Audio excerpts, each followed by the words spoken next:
tân yn llun.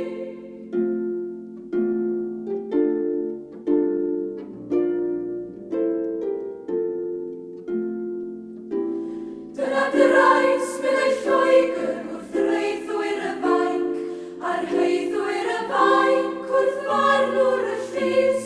Dyna drais meddai'r barnwr a hallt yw'r gosb amdan yn llun.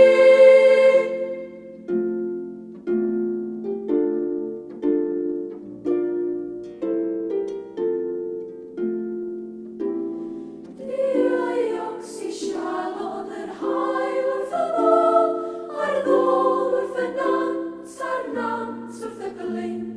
Diaiog wylodd y glyn wrth y gwlydd amdan yn llun.